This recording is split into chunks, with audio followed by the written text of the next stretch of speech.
Hello everybody. Today I'm going to be showing you a method that you can use to glue some of these magnets inside an outrunner motor back in place. I bought these motors, they're Sunny Sky 2300 kVs for my blackout right here, and they work great. At least they worked great. I had a few issues with this one in particular. It actually caught fire on the bench. I was using a watt meter and it wasn't even pulling that much. I think it was like 4 amps at a 3-cell battery. So that wasn't good. I contacted the company, they're sending me a new one, so good on them. But I am having issues with the other ones as well. What tends to happen, and I had a crash earlier today, I'll play that video for you, is these magnets inside the bell, like this off, they just pop out. And what happens is it'll fall out of the sky, like, oh, what the hell happened? They'll spin the motor and I feel resistance, and then you take the bell off and you find that the magnets are out of place.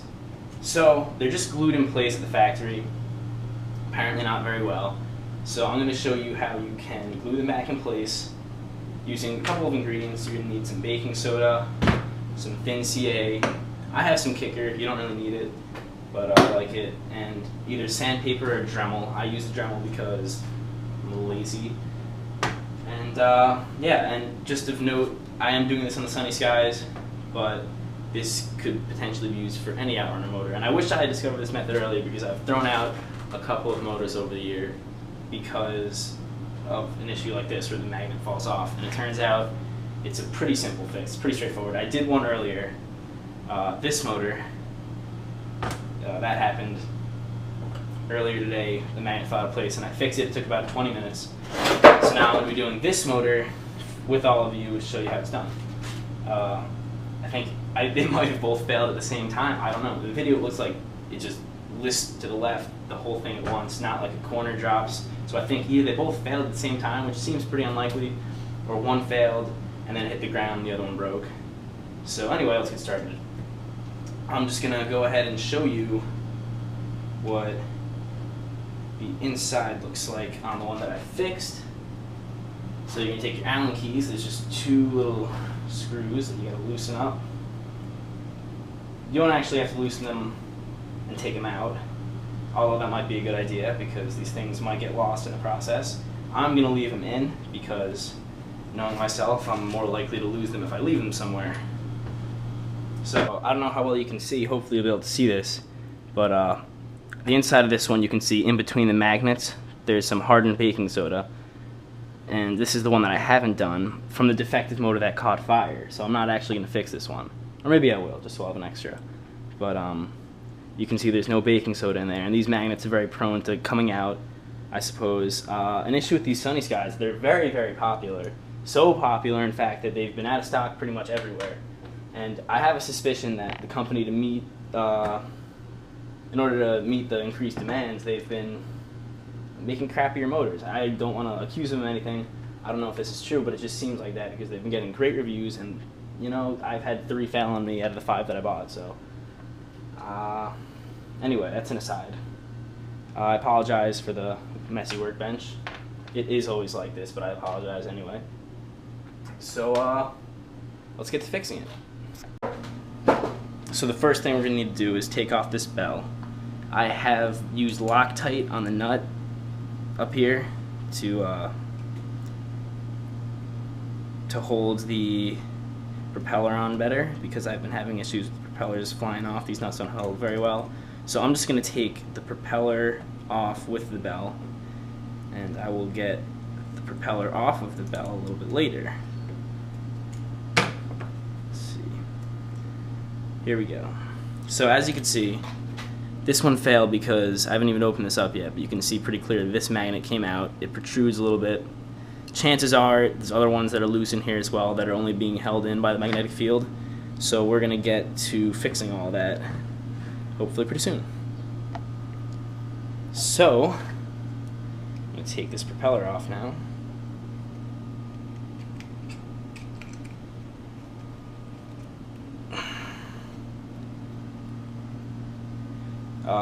Another note, I bought 2 thread lockers from Hobby King. They were really cheap. They were like $1.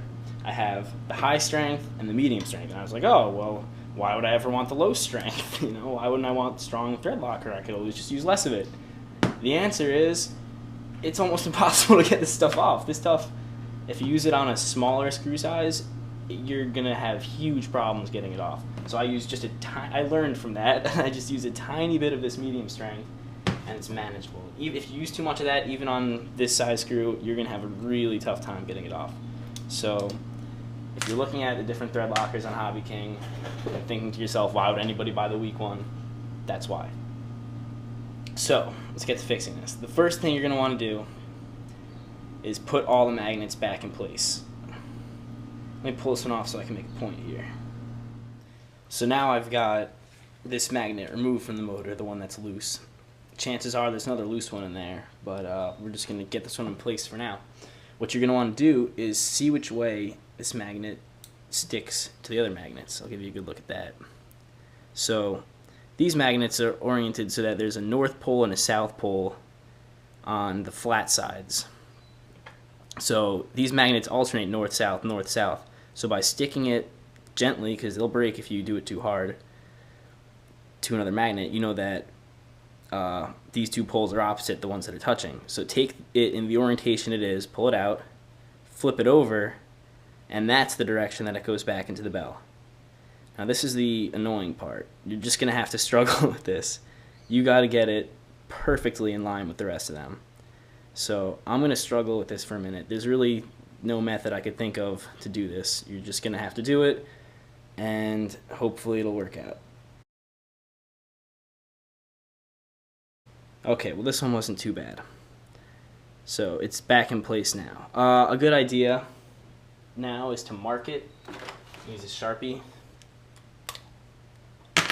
Mark exactly which magnet is the one that's wrong, because chances are later when you come back to sand it so that it actually fits in place, chances are the one that was popped out is the one that doesn't fit, but you won't be able to tell because it's back in place now.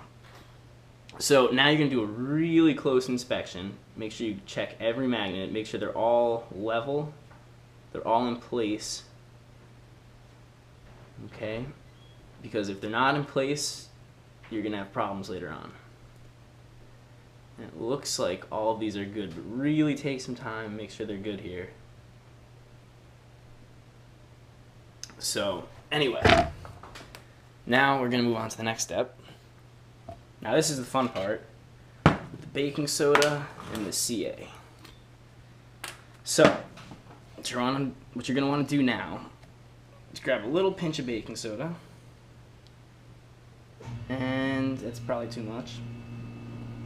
Just a little bit at a time, get it on there, like that. Just do like 2-3 magnets at a time, put it on like that, and move it side to side so that it all fits into the cracks. I hope you can see that, how it just fits into the cracks like that. Wipe it off at the bottom a little bit, you don't want too much excess. Another good idea is to have a rag on the ready with a little bit of water. I'm going to be using this sponge for my soldering iron. It's got some water in there. I'm actually also going to be using this little rag. I think it might work better. It's nice and thin, so I'll use that as well. So when you're satisfied with what the baking soda is, take your CA. Make sure it's thin CA. This is actually super thin. The thinner the better. You should be able to get away with just regular thin. But the idea is it's got to sneak right into the cracks of the baking soda. And just put a drop on. You should be able to see it getting soaked up. There it goes. And quickly wipe away the excess. You don't want too much excess,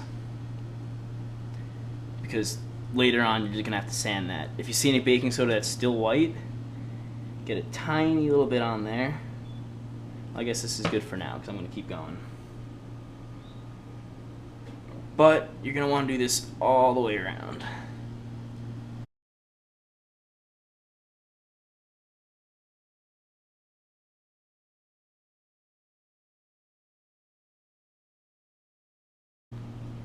Now, you're definitely going to get CA on your hands. That's just going to happen.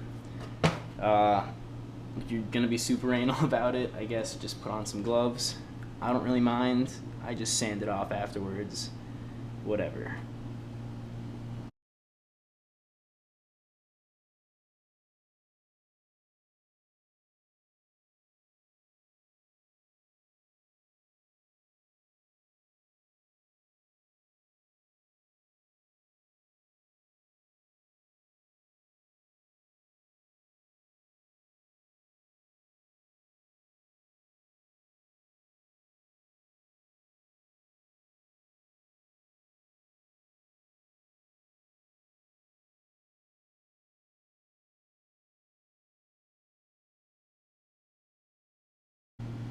Alright, so I made it all the way around, but it looks like I missed a few spots, so I'm just going to spend a minute and touch it up a little bit.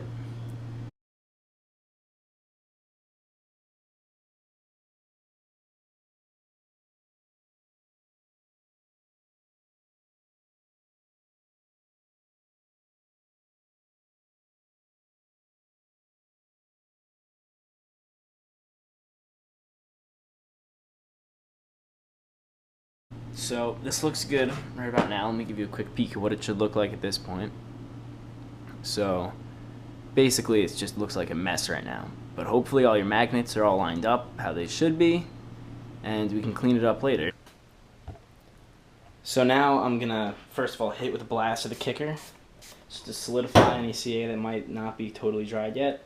Let it hang out for a second.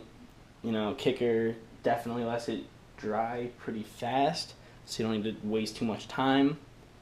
Also, as a side note, you could be using epoxy to do this. I don't think it would be that easy. I think it might be much harder.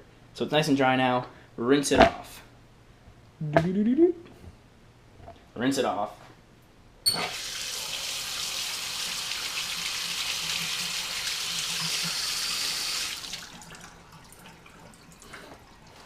Get a paper towel and dry it as best you can. You'll notice that on the inside, I guess not now. After you sand it, you're going to get a lot of nasty stuff coming off here. So dry it as best you can. Then let's bring it back to the workshop. Alright, so I've moved to the other workbench now because I'm going to need to be using this compressor. If you don't have a compressor, you can use a can of compressed air, or I guess you could just wipe it really well. The idea is you want to get all the little grits out of here because that's going to end up messing up your coils, and you know, it's just nasty stuff like that. So after you've done all that gluing, chances are you've got a bunch of nasty stuff, you know, sticking out. The magnets might not all be perfectly aligned, and what's going to happen is I'll show you in a minute after I use the compressor to blow it out. But you want to get it so that it doesn't scrape against the edges of the motor. I've done this one earlier, so I know that it works. I'll show you what it should look like. Get that on there, and you should be able to spin it and feel no resistance, as just like you know, the ones that you didn't do anything to. So in order to get that one there, first I'm going to show you how bad it is by blowing it out. Well, first things first.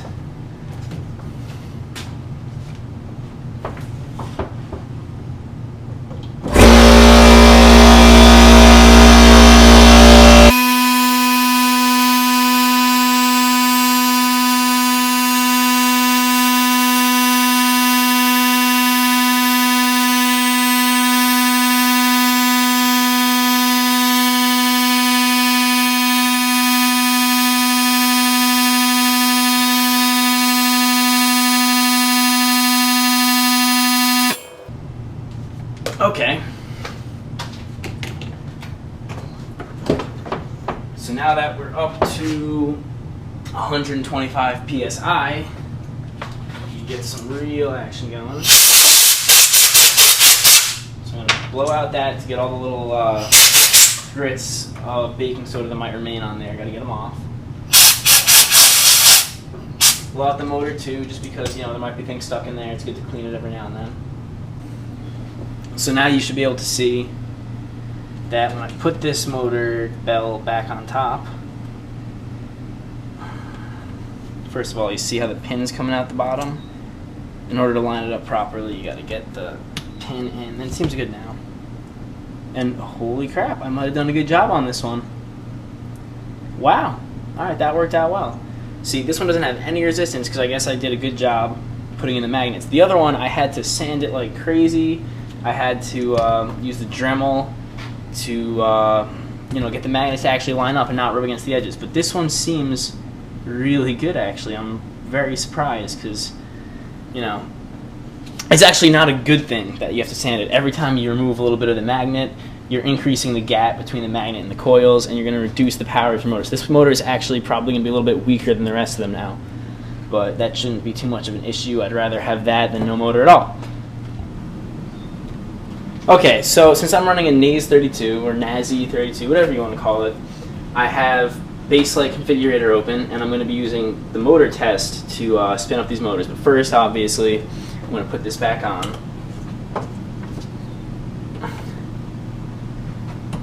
use my Allen wrench to tighten it up. Now it's not good to just tighten one all the way down and turn it and tighten the other one all the way down, because if you see, the internal shaft in there has notches on it where they're supposed to line up. So I usually tighten it a little bit, turn it, tighten the other one a little bit, turn it. The idea being that somewhere along this process, the little screws are going to find the flat parts of the axle and they're going to stick to it. And eventually I'll just tighten it all the way. And it should be good. So now I'm going to plug in my battery.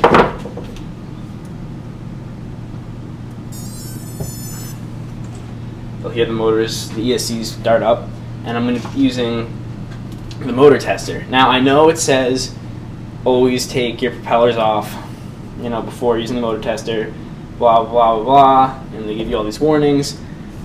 I'm not going to do that. Why? Because I'm dumb. I have 2 propellers on there. Anyway, the motors are numbered 1, 2, 3, 4, I believe. So if I start up number 3, oh, I get it. Yeah. You'll see that the one that I did earlier is working. Let's go all the way up.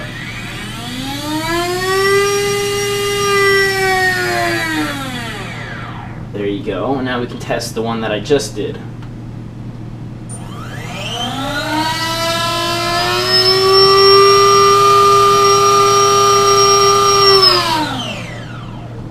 Now, you might notice now that you've got some pretty severe vibration. You're gonna need to do something about that. Flight Test, I believe, has a really good video on how to reduce motor bell vibrations using lasers and mirrors. So I recommend you check that out. So that's really all there is to it. I'm actually going to do the 3rd bell now, just to show you, what it looks like when you have to drill it and Dremel it and sand it. So stay tuned. This last bell from the motor that actually caught fire, it has 3 loose magnets, but it's going to be hard to find them because I put them back into place already. So I'm going to start by popping them off because I'm not sure if their direction is right. Let me see if I can find them here.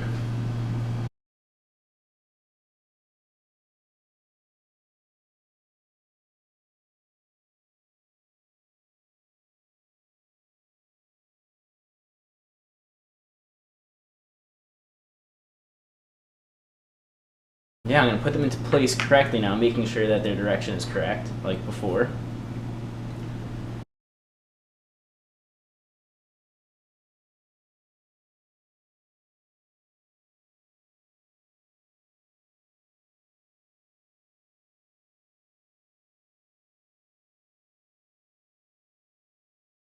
Alright, so now I've got these 3 back into place, hopefully you can see. They're not perfect, so like before, I'm going to have to force them until they're just exactly where I want them. And if I do it right, hopefully it'll end up like the last one I did, where I won't even have to sand it, because that's not good for it.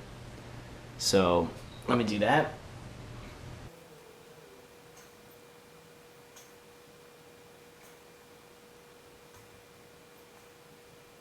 It looks like one of them is sticking out a little bit too far, and I can't really get it back into place. So I'm probably going to have to end up sanding that down later on.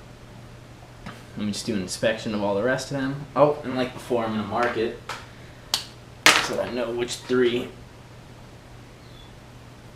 Now I forgot which 3 it is, so I just marked 4 of them. But that's good enough. Do a visual inspection. Make sure they're all lined up reasonably well, or as best as you can get them. The closer the better, obviously. And this looks just about good. So I'm going to get to hitting it with some more baking soda and super thin CA.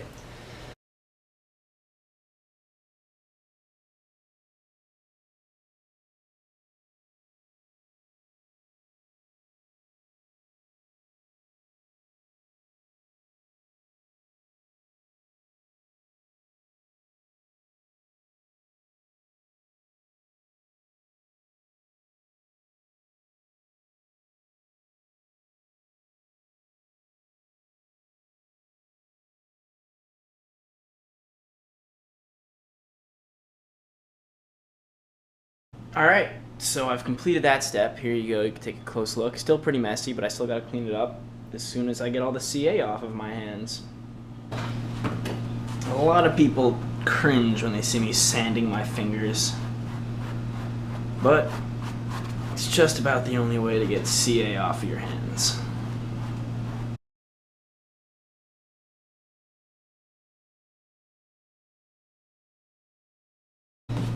And I have glued myself to the workbench. No, that's easy enough.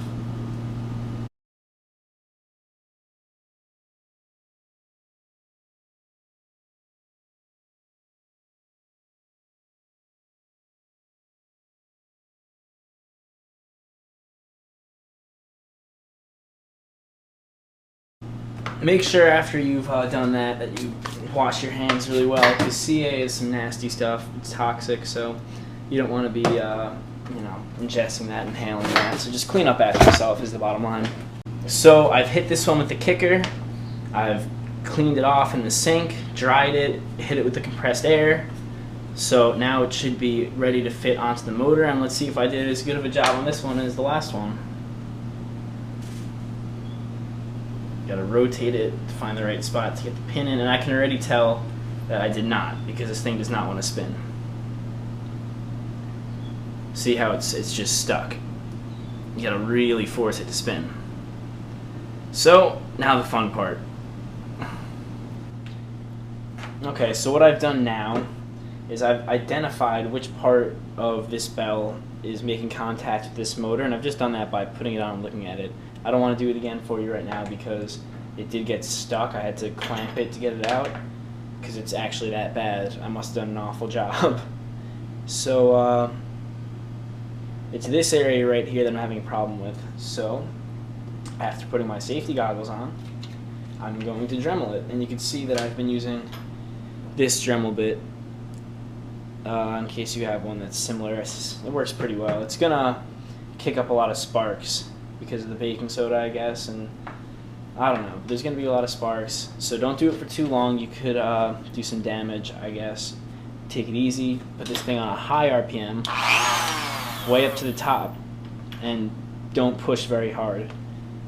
Better to do this several times. It's a repetitive process, so better to do this several times and get it right than to dig in too far, mess up your magnets. And remember, the more you take off, the less powerful your motor is going to be in the end. So you want to do as little as possible, but just enough to get the job done. So I'll show you what that looks like now.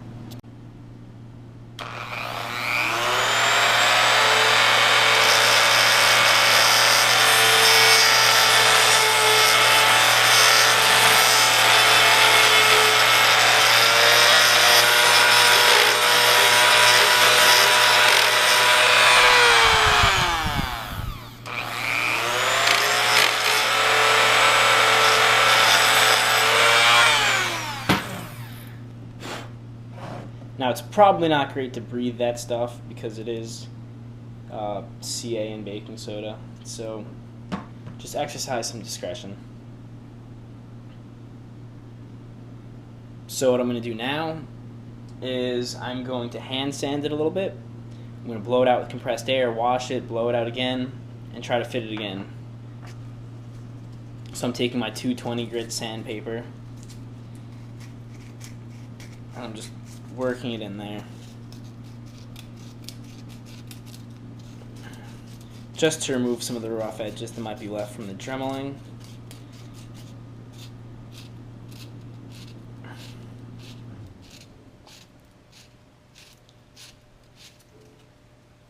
Now I'm going to hit it with compressed air, wash it, and I'll be right back. So as you can see, I've washed it, I've hit it with the compressed air, and now it is back on the motor, and it's still got some resistance. Not nearly as bad as before. It's still pretty bad though. So you're going to look in from the top and locate where it's making contact. It looks to be here and here, on mine at least, which is unexpected because that's not one of the locations where the 3 magnets came off. But nevertheless, I'm going to sand it down and yeah, lather, rinse, repeat. You're going to do this as many times as it takes to get it to spin freely like the other ones. So now after about,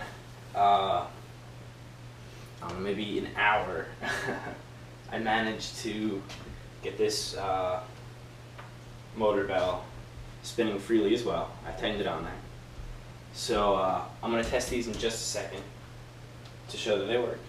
This is the third one I did. The second one I did came out the best. I didn't even have to do any grinding to get the fit on. So I think I'm actually going to use this one and the one I did before this video and leave the last one as a spare because I had to mangle it the worst. And anytime you're interfering with the magnets, you're grinding them off, you're making that gap between the coils and the magnets bigger, you're going to end up with less power in your motor.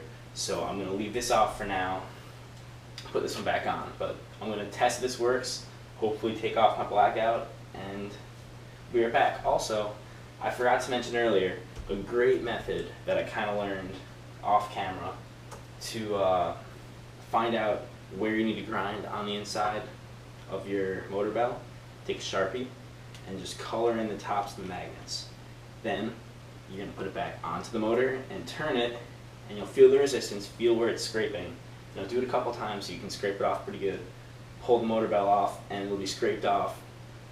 The Sharpie will be scraped off where you need to grind more. So then you could go back in with your Dremel or your sandpaper and just take down that bit of the magnet. Hopefully you won't have to touch much else besides that one spot, because chances are it's just one magnet that's interfering and not all of them. You don't have to sand all of them, because remember, if you're sanding all of them, you are reducing your motor's power. So now I've got base flight configurator set up again, so I'm going to go ahead and plug in my battery. And we're going to fire up this motor back here. Again, I have not removed the propellers because I am an idiot.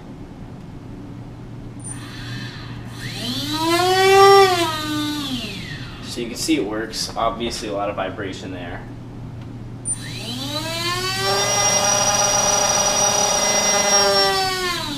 Yeah, that's one thing that tends to happen when you do this. You're going to end up with more vibration, so you're going to have to balance your bell now. Not really an issue for me because I don't plan on using this one because it's terrible. So, I guess that's it for now. Thanks for watching, and